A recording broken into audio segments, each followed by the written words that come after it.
দেখলাম যে কি খাওয়া যায়। তো রান্না করে গিয়ে দেখলাম যে সবজি আছে। তো ভাবলাম যে একটা সবজির স্যুপ তৈরি করি। সবজি অনেক শরীরের জন্য ভালো, উপকারী। তো তারপর সবজির স্যুপ তৈরি করা শুরু করলাম। আমি ফেসবুকে নতুন। আপনারা আমার ফলো করে আমার সাথে থাকবেন, যাতে আমি সামনে ভালো কিছু আগাইতে পারি।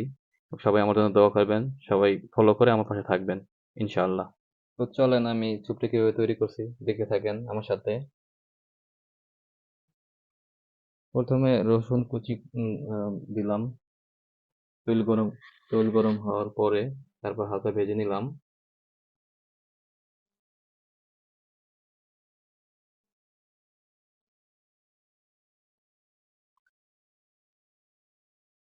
এটা লাল লাল হওয়ার পর্যন্ত ভাজতে থাকবেন।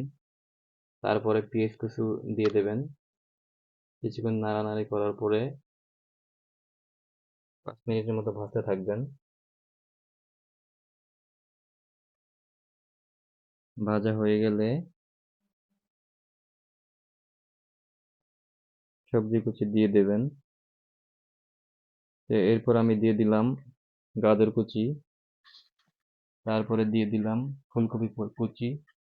তারপর দিলাম পাতাকপি কুচি। তারপর ভালো করে নাড়তে থাকলাম। তারপর নাড়তে নাড়তে ভালো করে ভেজে নেবেন।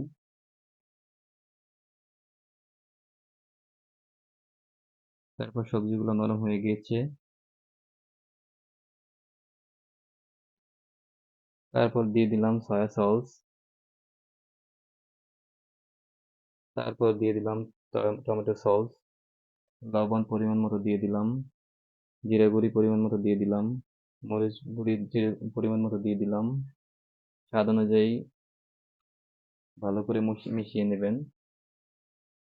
তারপর দিয়ে দিলাম একটা একটা ম্যাগি মশলা। পরিমাণ মতো পানি দিয়ে দেবেন যার যতটুকু প্রয়োজন। তারপর নাড়তে থাকবেন। কিছুক্ষণ পরে দিয়ে দিলাম কর্নফ্লাওয়ার, যাতে এই সবজিটা একটু ঘন হয়, খেতে সুস্বাদু লাগে। তারপর ডিমটা আমি 2টা ডিম ইউজ করছি, তা ফেটে দিয়ে দিয়েছি, যাতে রান্নাটা আরো সুন্দর এবং স্বাদ হয়। তারপর উপর থেকে কাঁচামরিচ দিয়ে দিলাম অল্প আগের থেকে ধনিয়াপাতা কুচি করে রেখেছিলাম, তারপর উপর থেকে দিয়ে দিলাম ভালো করে। তারপর দেওয়ার পরে ভালো করে নাড়িয়ে মিশিয়ে নিলাম।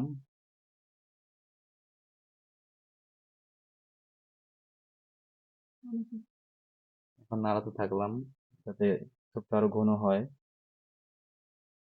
এবার পরিবেশন করার পালা। আমি নিজেই বেড়ে দিচ্ছি সবাই খাওয়ার জন্য। আমি প্রফেশনাল ভিডিও করি না, তা আমার ভুল হতেই পারে। তো মানুষ মাত্রই ভুল। তো আপনারা আমার ভুলগুলো ক্ষমা সুন্দর